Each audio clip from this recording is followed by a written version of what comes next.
Each badger marks the track with its own scent. His black legs are short but very powerful for digging. The name badger probably comes from the French word bêcher, meaning digger.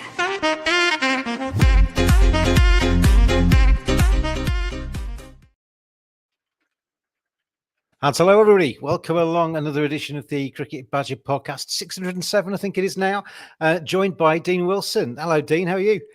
Yeah, good evening, James. Not too bad. Or is it the badger?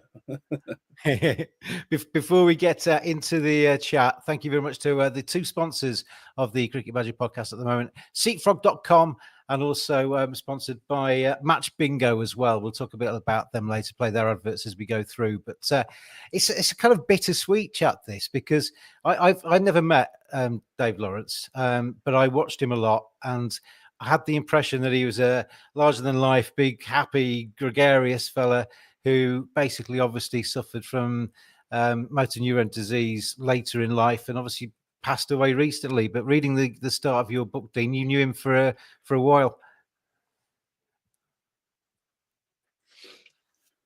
Yeah, that's right.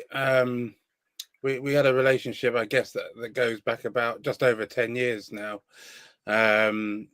And even though I knew who he was, I'd watched him playing growing up a little bit before my time. But I do remember, obviously, that the injury, when that happened, I was a mad, keen cricket fan. And so I do remember that very vividly. But no, back in 2014, when we actually kind of got to know each other, we bumped into each other at a match. And there was a kind of...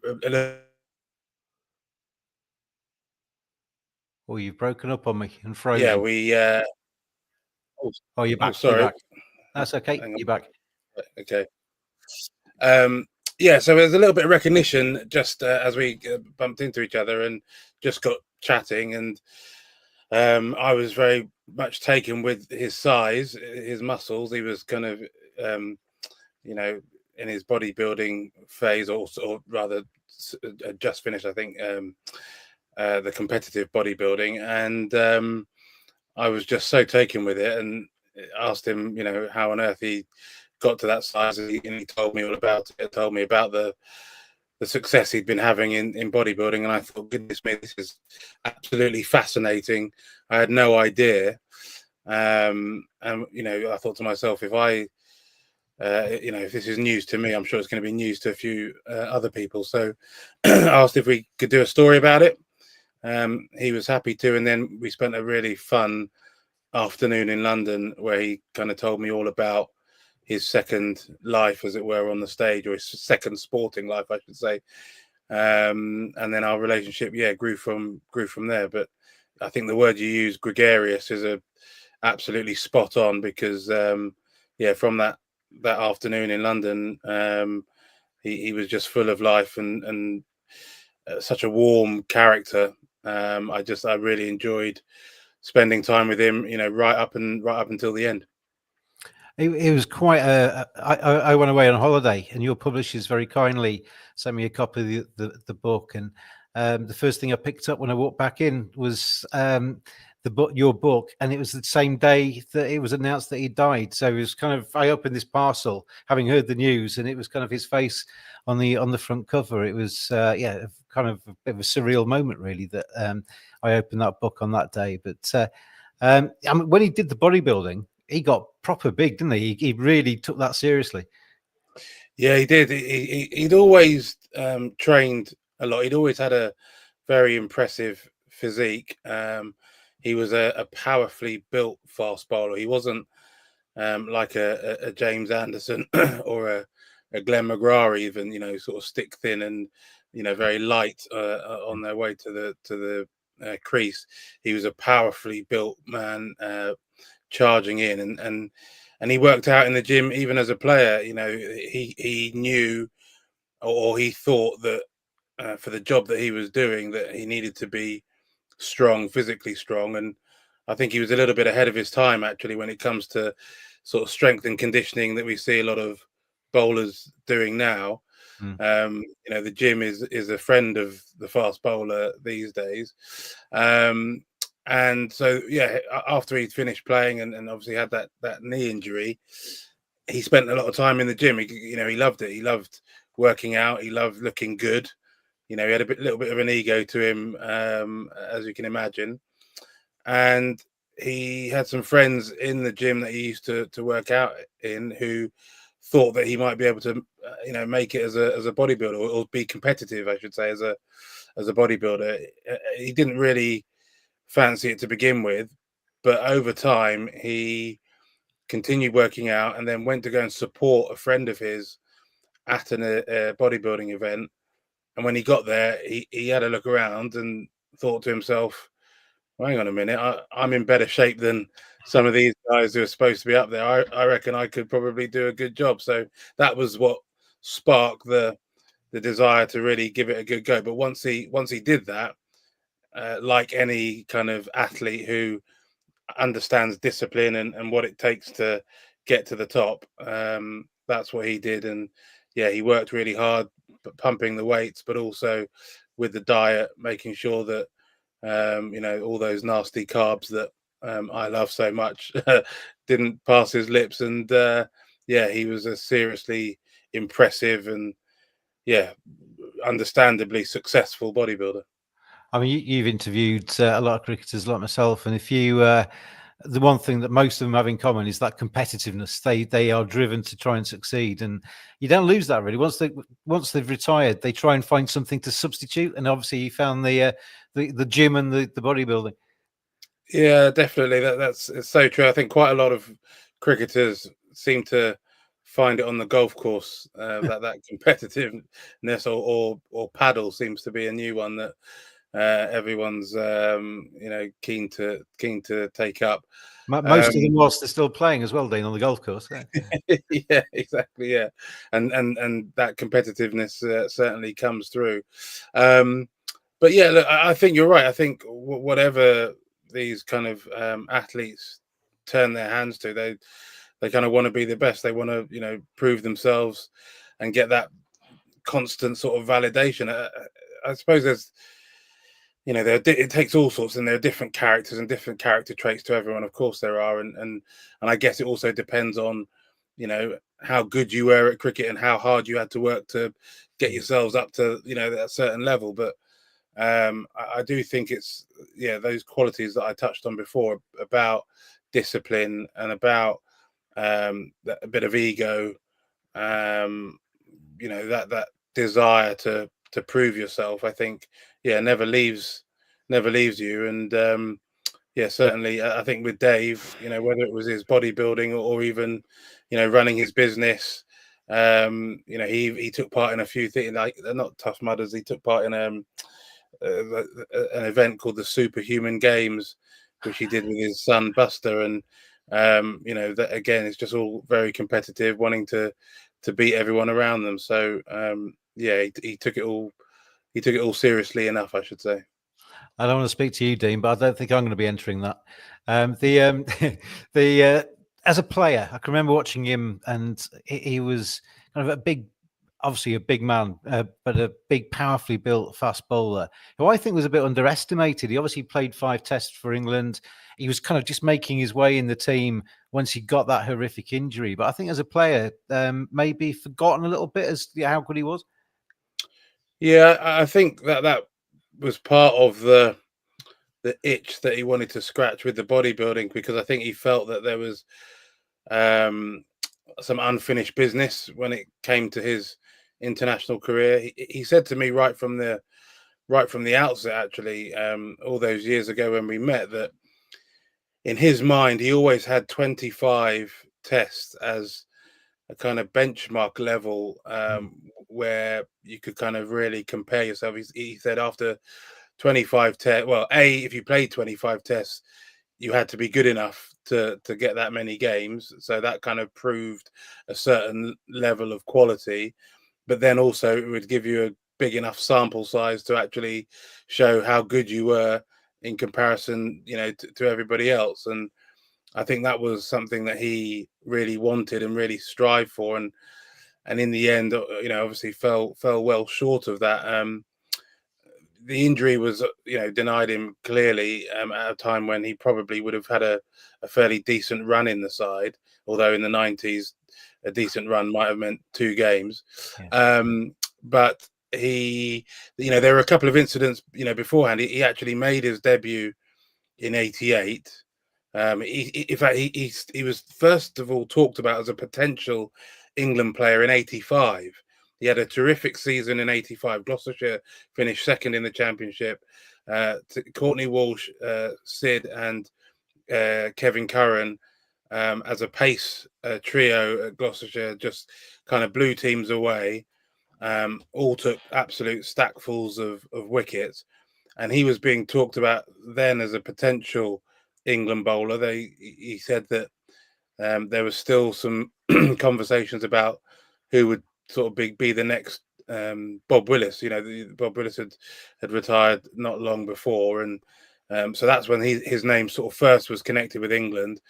Didn't happen. He went on a England A tour, or it might have been called England B in those days, but it's certainly what would be a Lions tour now, and had to wait for his chance for the full England side. He played a one-off test against Sri Lanka in '88, and what should have happened in that winter, he was selected to go on tour with England to India, and unfortunately for him, the tour to India was cancelled due to players who were on the international blacklist for having toured South Africa, either as a rebel tourist or had played domestic cricket in South Africa during that period. And so there's a bit of a diplomatic row. That tour never took place. They tried to hastily rearrange a tour to New Zealand, but again, the sort of political machinations that stirred, and that didn't take place either. So there was no Test cricket at all during that winter, which he would have played. And he says in the book, he said to me, he felt very much robbed of Test matches and the ability to show what he could do. It took a little bit of time then for him to get his chance again with England in '91. Oh, Run in the side, he bowled quite nicely.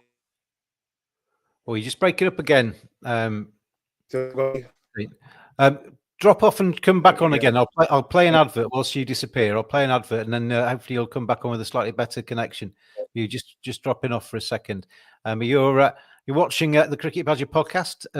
Myself, James, and him, Dean, talking about the life of Dave Syd Lawrence, and hopefully we'll get Dean back on with a better line there. And if I'm going to kick him out of the studio, and then hopefully Dean can connect on the same thing and come back on again.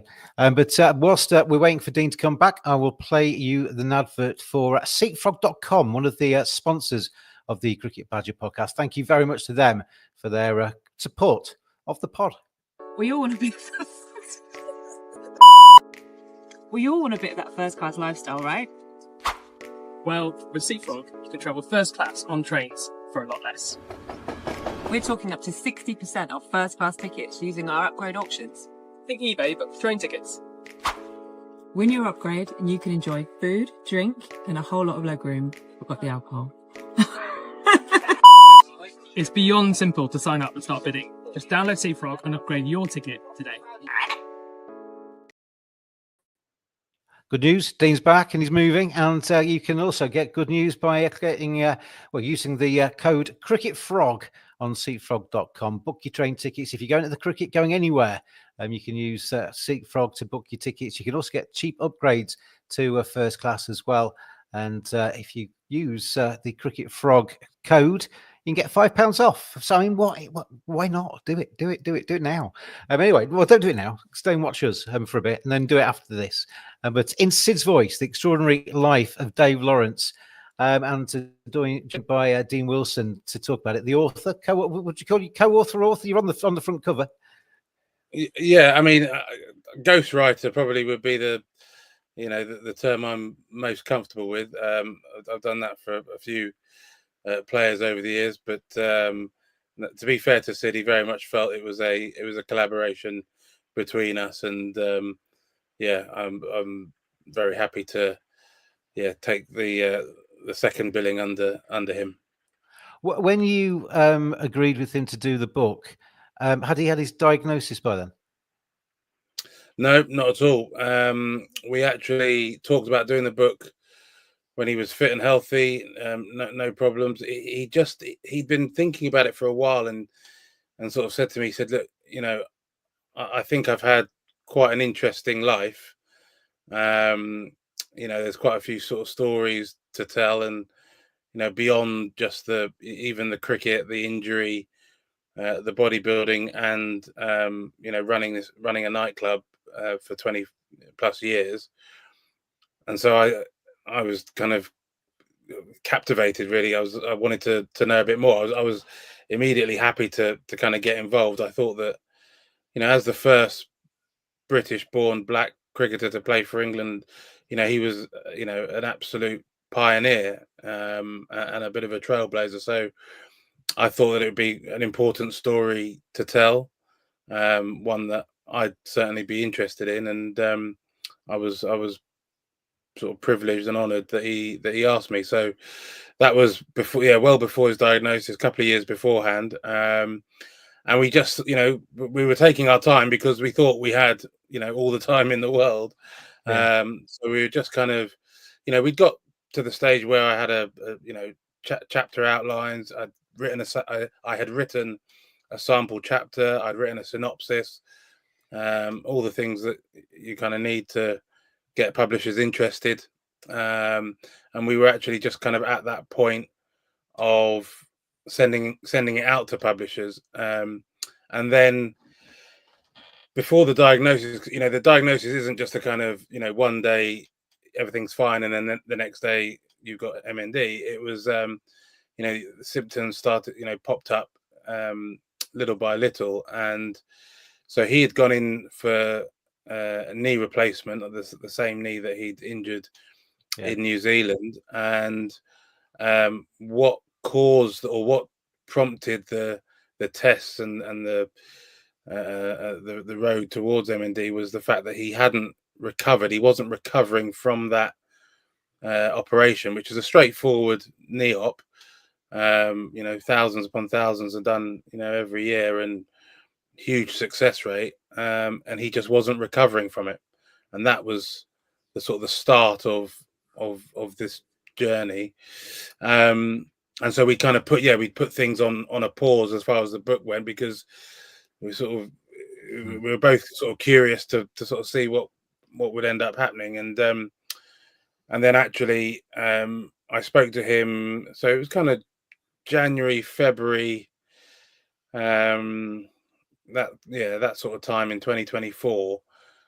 He was in hospital, or he just gone into hospital to start having various tests, and essentially neither his left nor his right leg were working, and they thought it was either a kind of virus maybe that had been brought on by the surgery, maybe something brought on by stress. There were lots of different tests that he was going through, but he'd got to a point where it was just his lower half that was struggling.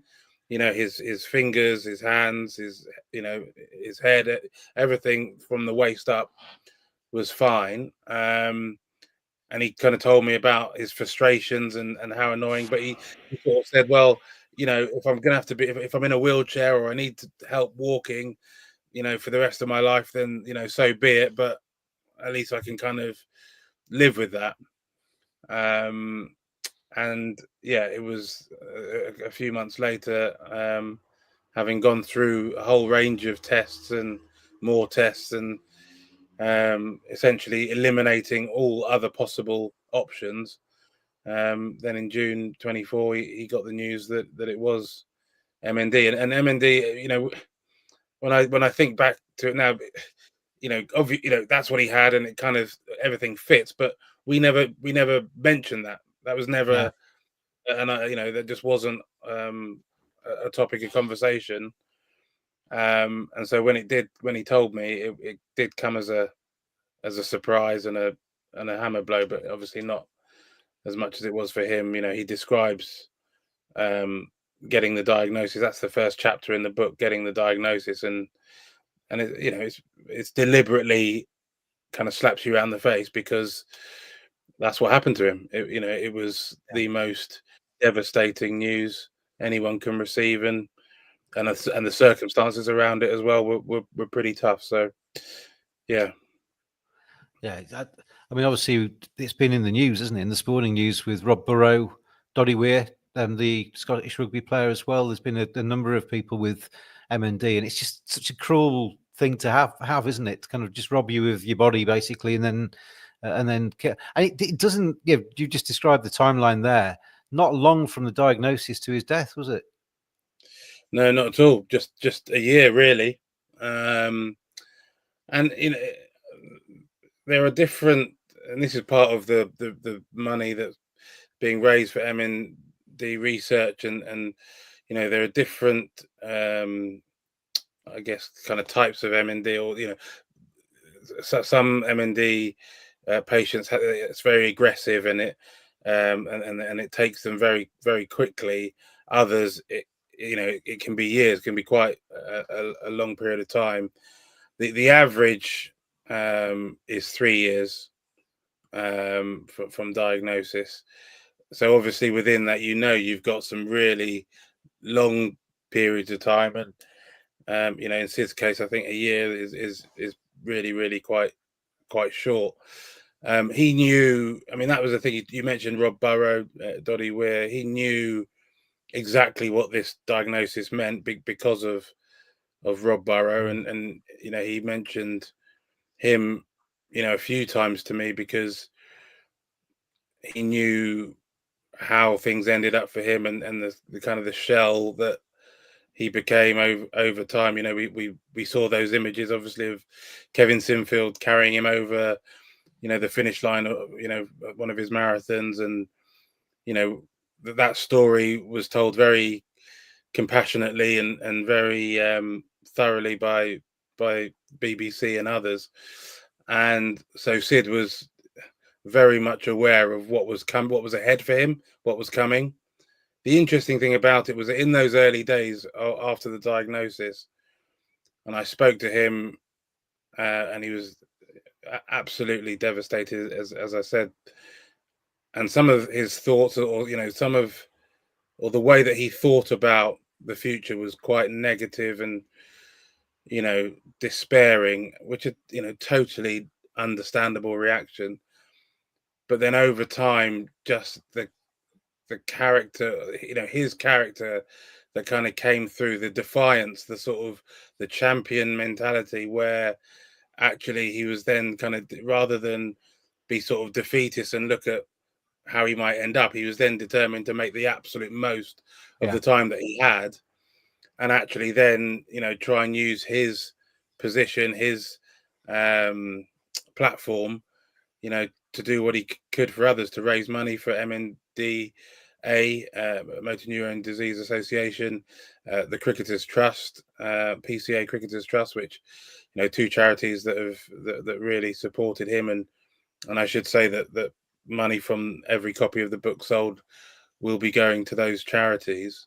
That was the kind of character of the person to sort of, even in his darkest hour, still think about others and think about what he could do positively to support other people and to make the most of the time he had left. And he certainly did that. And I just thought we went on a bit of he went on the journey. I went on a little bit of a journey with him, and kind of taught me a lot. It was very emotional and meaningful bit of work for me to do, but it was more than work, really. It was learning a bit about the human condition, really. I certainly learned a fair bit from Syd over those 12 months, for sure. Well, I was going to ask you earlier, was there any additional pressure on you to write a good book, because obviously the circumstances that were towards the end of that writing process? I mean, I think, I think there's always pressure whenever you write anything. you want it to be as good as possible. Every piece that I've actually, no, that's not true. Yeah, you try to do a good piece of work, wherever you can, of course, and especially with other people's words. I mentioned that I've been a ghostwriter throughout my career. I was a ghostwriter to Lord Botham for 10 years. I was a ghostwriter to Ben Stokes for 3 years. I've been a ghostwriter to other players, Stuart Broad, James Anderson, Tim Bresnan, all the greats. And so when you are putting other people's words into the page, obviously you're trying to make it as readable as possible, as kind of entertaining as possible, but also by being really true to them, and making sure that it is that it's them coming through, it's their voice, as we've titled this book. And so, yeah, with Syd, the pressure was on. There were a couple of bits of pressure. One was time pressure, because clearly we knew that we weren't going to have as much time as we thought. So, we had to get on with it, and so there was that pressure, but also at the same time to do it as well as I could. So it wasn't rushed. It was kind of what was it, more haste, less speed, or the other way around. We just tried to, I did it as well as I could. And I also, not only did I speak to Syd at length, but I also spoke to other people around him, other friends, his wife Gaynor, his son Buster, and then people like Jack Russell, Phil Tufnell, Derek Pringle, Andy Brassington, Paul Remains, all sorts of people involved in his cricketing life. Some people involved in his sort of nightclub days and bars and restaurants that he ran as well, and then the owner of the gym that he trained at, Matt Hudd. Matt Hudd was a really interesting conversation, because he told me that essentially the gym that Syd trained at was it's a very spit and sawdust type gym. People go there to work hard, and doesn't have any kind of airs or graces, but it's got a real heart and a real soul. It's a real community.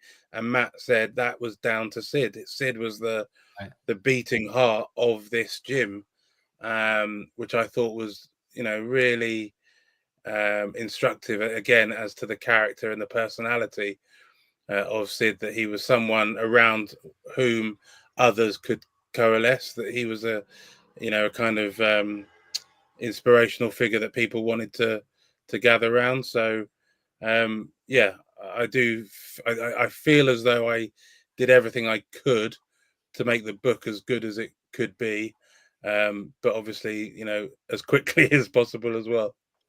Was there an element with Syd that he wanted to leave? I mean, obviously you mentioned the charities and helping other people and those admirable parts of his last months, but was there an element with kind of finishing the book off, of leaving his story behind and kind of leaving that book there as a solid thing that was going to be his legacy to kind of a small degree? Yeah, definitely. As I say, that wasn't the aim from the outset, but I think it quickly became that. After the diagnosis, and obviously once we got into talking about his life, and I think it was quite cathartic for him at times, thinking back and remembering various stories and episodes and things that he lived through, and of course jogging his memory, to think back to those days. And I think that when you're, it's quite a unique, sorry, not a unique, but it's quite an interesting thing when you are facing your own mortality. You do start to think about, how will I be remembered? What will my legacy be? And so I think doing the book really chimed into those thoughts. And I think he really wanted to have as you say, a kind of solid, lasting legacy, that any of his, he's got one grandchild, another on the way. And then anybody else in his family that kind of comes thereafter, will know exactly who he was, how he felt about things, what he did, thanks to this book. And so, yeah, there was a kind of responsibility with that. I was very much aware of the circumstances we now found ourselves in, and the importance of the book, and what it would mean for him, but also for his family. And that's not something I sort of took lightly. I sort of lent into it. I felt, as I say, quite privileged to do it in the first place, but it took on, kind of heavier meaning as we went through it. But I wasn't afraid of that or worried about that. I was very happy to tell his story the way that he wanted to as well. In a way, it's quite an honor, isn't it, to kind of be given that responsibility? Yeah, it is, and I do, I do think about it from time to time about that. I guess that responsibility, because as well, I've spoken to lots of people having done the book, having published it. There was a fantastic afternoon where we launched it at the Lashings 11 against the Dave Lawrence 11 in Bristol. A fantastic afternoon. The last time he was out in public, and just the warmth of love and appreciation for him at the ground was something pretty special. And then I had lots of people come up to me and sort of, I don't know, thank me and or congratulate me on having done it and got it out while he was still around. And so I do get I have had a sense of the respect that people have for him. And so yeah, definitely an honor and a privilege to have done it. And as I say, just delighted to have published it while he was still there. The big, I'll tell you very quickly, the big day wasn't even the day that it was published. It was the day, having written it, having finished the first draft, having I had the manuscript on my laptop, and I drove down to Bristol to his house, and then sat with him and his wife and his son in what was their living room, but which had turned into his bedroom, and read the book to him. And that was an incredibly emotional day, sort of 6 hours or so. And there were a lot of tears from everyone, but that was where I sort of breathe a little easier, because I was like, well, he knows I've done it. He knows that I've written it. He's heard it. He kind of was nodding along, mainly nodding along. There were a couple of bits where he didn't like the phrasing or the part of the story wasn't quite right. I'd got the wrong end of the stick on something, and so he corrected me. And so he, as I say, it is his words. He has had kind of final say on it all. And so there, I had a few notes to go back with and tidy up and edit. But that was a big day for me, just because I think if I in the end, if it hadn't published before, if he hadn't seen the book out, but I'd managed to read it to him, I would still have felt at peace. And kind of, I've done it, and he knows that it's done. But then to be able to bring it out and have a couple of weeks, he stamped his signature on a few copies, very rare copies.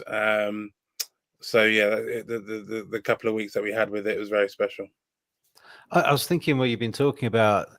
Obviously, you can't battle motor neuron disease, can you? That's going to take you at some stage. But as a player, he had the most horrific knee injury.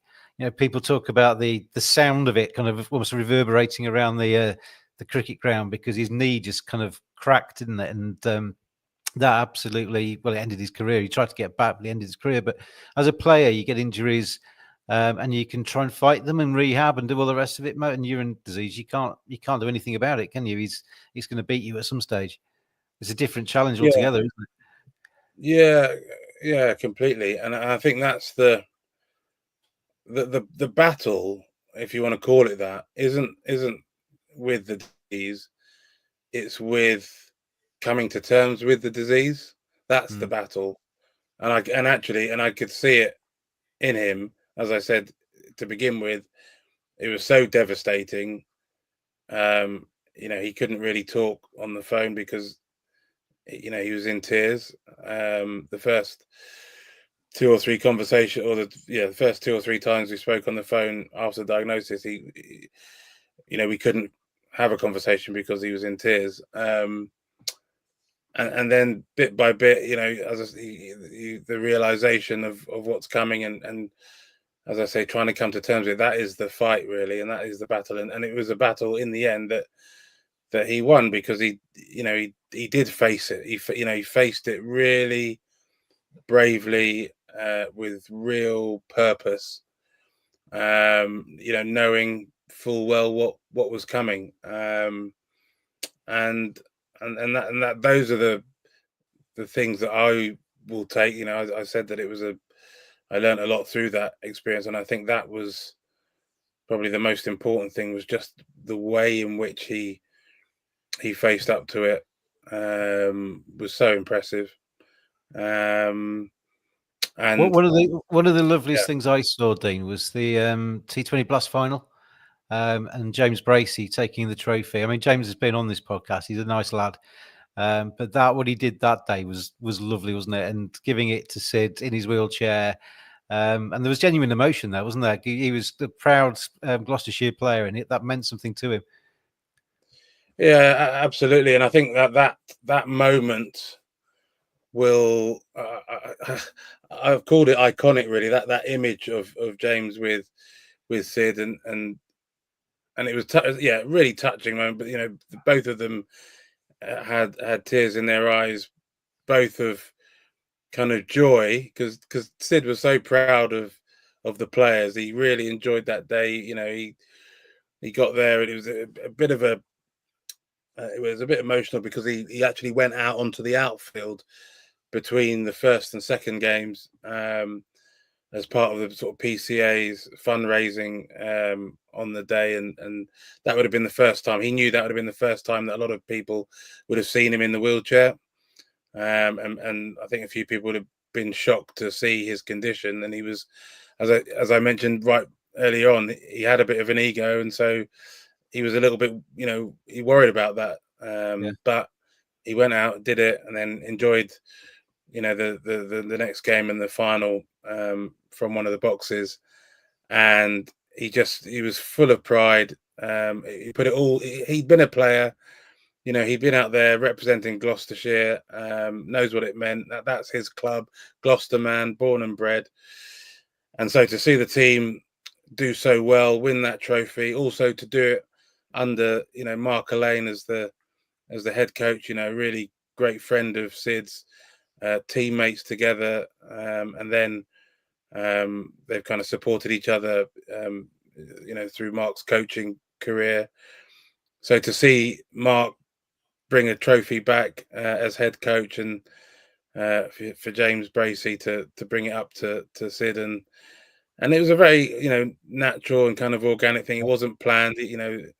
He had no idea. It was just a very classy, natural act from James, really authentic, I think, which reflects fantastically on him and on the club, and the sort of the community feel around the club as well. So I think that image will be iconic, and will be shown for many years to come, just what it means, what sporting clubs and communities mean to each other, to have that kind of success. So it was a great moment. I watched pretty much all of that finals day. I can't remember too much of the cricket, but I'll always remember that moment. As you say, iconic moment that, and yeah, lovely moment as well. I should say thank you very much to Match Bingo for their support of the Cricket Badger podcast. If you download their app, you can play along. They've got some cricket games on there now. You basically get lines instead of numbers.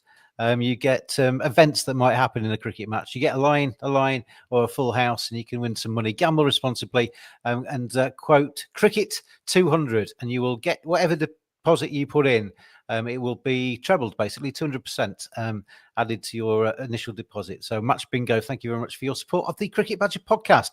We are talking about Syd Lawrence and his remarkable, extraordinary life. And Dean, with me to talk about ghostwriting the book with Syd. I put out that we're going to be having the chat, and a couple of questions came in from the Twitter followers and what have you.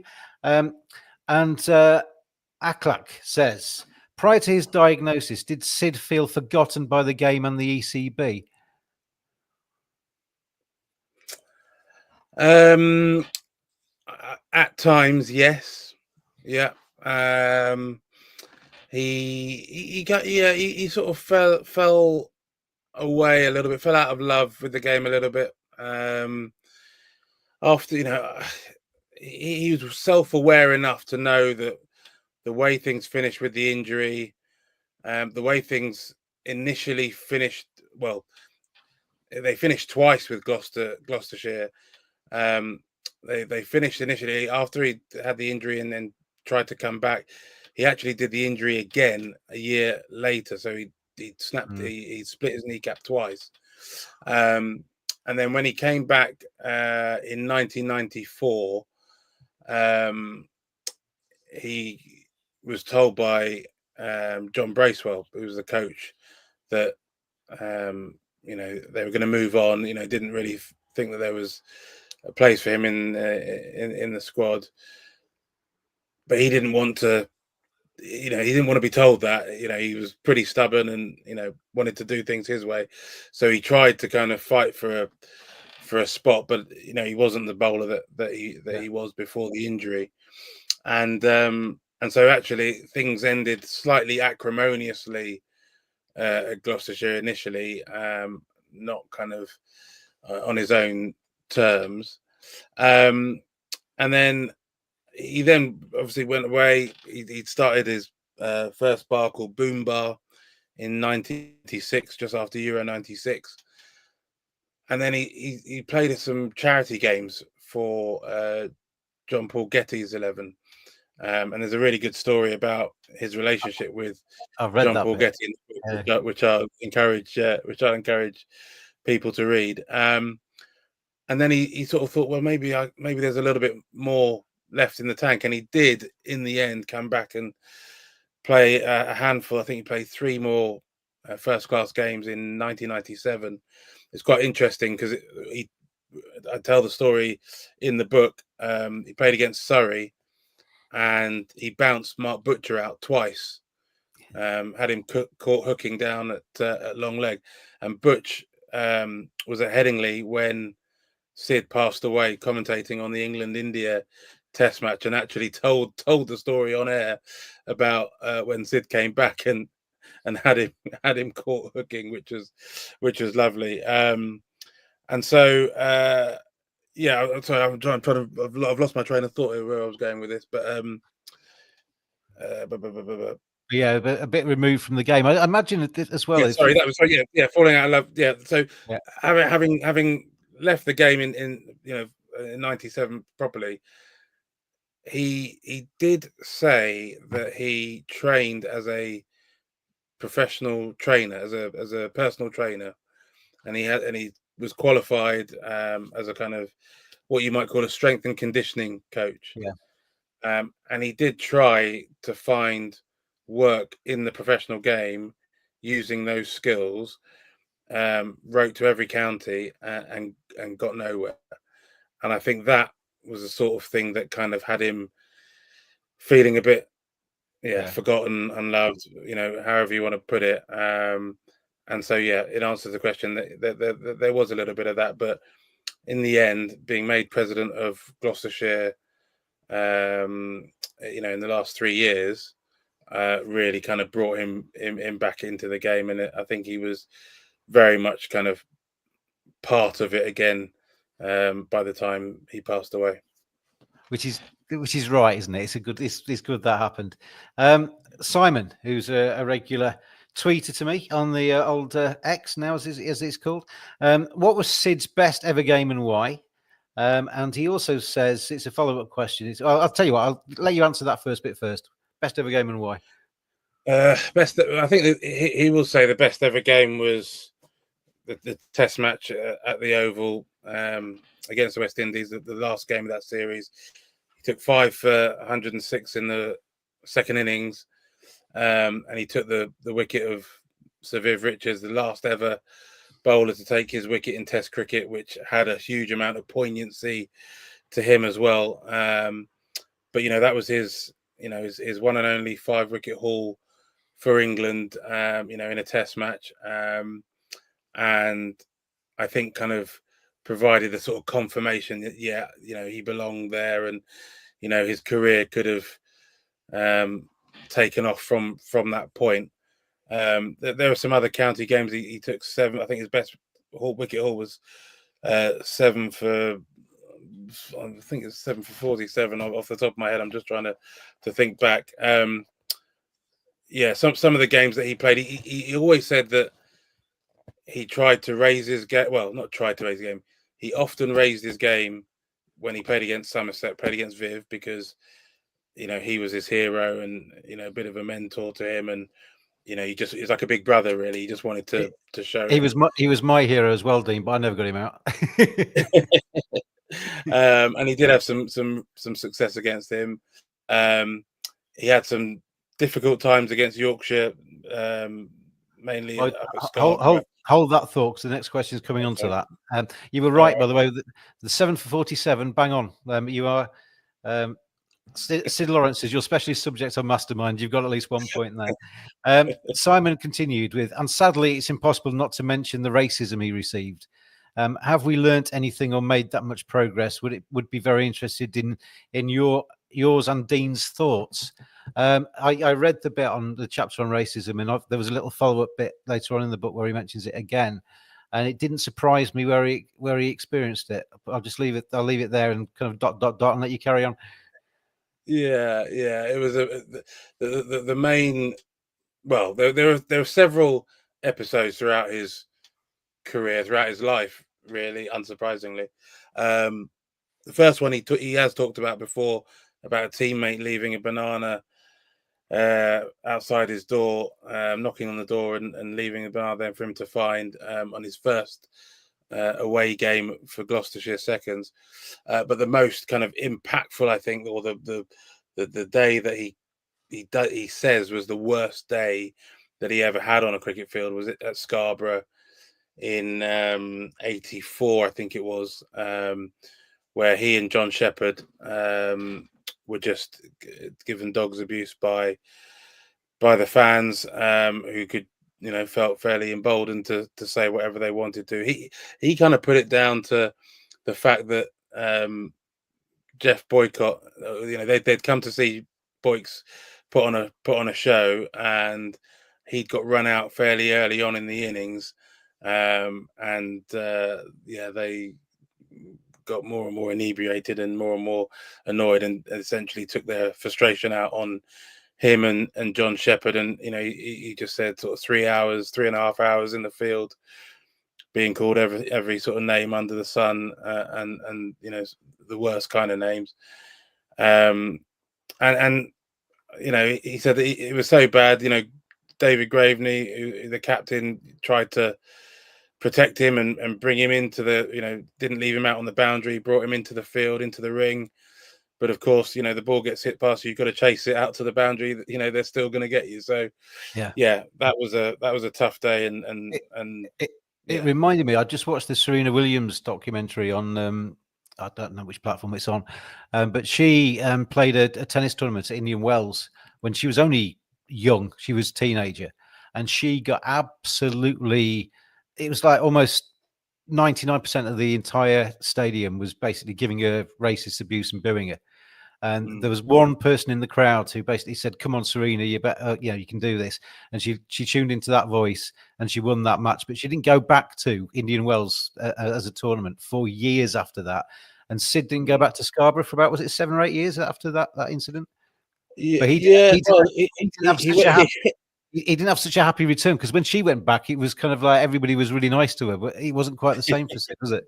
It wasn't quite the same. No, he went back there in '91, and actually, got abused again. Not quite as vociferously or to quite the same extent, but enough that it enough for everyone to notice. And actually, I mean, he talks about the first occasion, because they were playing.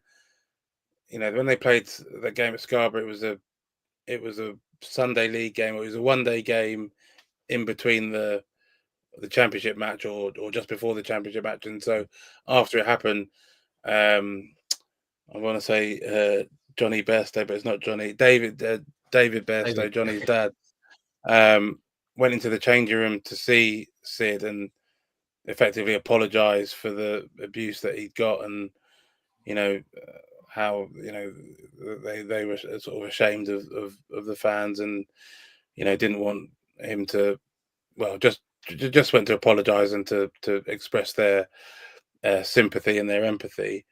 In '91, the Yorkshire players went one step further. Darren Gough, who was playing in that game, actually stepped in and essentially, dealt with the fan before Syd got hold of him. I think as well, Wayne Morton, the physio, was there, and he climbed into the stands to try and pick out the perpetrators. So I think it's one of those things. The question was, would it still happen today? And I think that there probably are those who would try and find a moment, if they could, to abuse players, for whether it's racism or anything else. I think though that it's so unacceptable that actually I'd like to think that people around them just kind of wouldn't stand for it, that person would be ejected pretty quickly. There was something sort of similar that happened in New Zealand. I remember when Jofra Archer was on the receiving end of some comments from the crowd, and that was dealt with pretty quickly. I do think that by and large, the audience, I'd like to think, maybe I'm naive, but I'd like to think that the audience now would kind of call it out and wouldn't stand for it. I certainly wouldn't expect any player to kind of put up with it, and I think that there'd be some pretty swift action. But the fact that it hasn't happened, the fact that players haven't had to walk off in cricket in the same way that they have done in football or other sports is maybe a good thing. I think cricket is really trying to grapple with and face up to the unacceptable nature of racism, and all you can do is just kind of keep rooting it out and keep fighting it, wherever you can. It's never going to disappear. It's never going to be, completely eradicated, but we can just keep fighting, fight the good fight, as it were. I think you're probably right about the stands. I think the problem with society now is that a lot of it's gone online and social media, keyboard warriors behind kind of like anonymous Twitter feeds. And we saw with Jess Carter, the England women's footballer, she's just come out and said she's coming off social media because she's had seriously bad racist abuse during the Euros, and makes one mistake, and basically she's singled out because of the colour of her skin. And I've seen quite a lot of that. And I think a lot of it kind of, he asked me as well, so I'm going to ask him my answer. I think a lot of it, Simon, I really hate the current narrative in this country about immigration. Everybody that comes into this country who is non-white is nasty and is going to be criminals and what have you. It's not true. Some white people will. It's kind of just how the world is. But I just think there's certain people in positions of with platforms who are right-leaning, who are basically making a lot of money out of stirring up trouble and hatred, and it's not healthy. And I've seen more anti-Muslim, more racism on social media in the last 6 months than I've seen probably ever. And people feel emboldened at the moment to be absolute idiots. And you can only stop if people call it out and tell them that they're wrong, but not enough people do that, I don't think. Anyway, just before we move on, I just think it's really, just because I just spent a bit of time with him at the weekend. We've just had this period where Jofra Archer has, worked his socks off to try and get himself fit to come back and play Test cricket. And, some of the narrative around him before he played, was I think pretty dubious. Some real question marks around him, which I just don't think there would be around, a white player. And in the end, that first over, he comes back, takes a wicket. The unbridled joy from him, and then everybody else in the ground, his teammates, just, that's all he's trying to do. Bowl fast, take wickets. It's really quite simple. And so I just think let's hold on to that. Let's hold on to that joyous, taking exuberance, and forget the rest. The front on of that was beautiful in the follow through, as he was watching the ball go to slip, and then you could see him realizing it had been caught, and then the face just burst into a massive smile. And then I think it was Shoaib Bashir nearly got his ribs cracked because he basically hugged him so tight. It was fantastic, wasn't it? Really good to see Jofra back and fit. Dean, it's been an absolute pleasure to speak to you. Have you got a copy of the book there? I do, absolutely. Hold it up in so everybody voice. can see it. Hold it up to the camera in Syd's voice there. Nice cover. And a picture of Syd Lawrence in full flow, also with boxing gloves, and also the picture of him down with his knee, having popped as well. So kind of like highs and lows of Syd's career there, all on the front cover. And where can that be bought, Dean? In all good bookshops, online, etc.? All good books. I mean, Fairfield Books, the publishers. So fairfieldbooks.co.uk, but also available at other online retailers. Fairfield Books, they sent me my copy, so support them as well. It's been an absolute pleasure, Dean, to catch up with you. Unfortunately, I mean, I did actually think this afternoon. I was looking forward to speaking to you, but it would have been so nice to have Dave Lawrence in that square on the screen, alive and kicking and talking about his book, wouldn't it? But unfortunately, not to be. But in his absence, you've done a very fine job on his behalf, Dean. Been really good to catch up with you. Thank you. No problem at all. Lovely to talk to you. And thank you out there, everybody, for your questions and for watching and listening later. I've got so many podcasts planned in the pipeline. I could spiel off about 10 names, and they're good names. So stay tuned. There are more coming, and I'll see you again very soon on the Cricket Badger podcast. Cheers, everybody.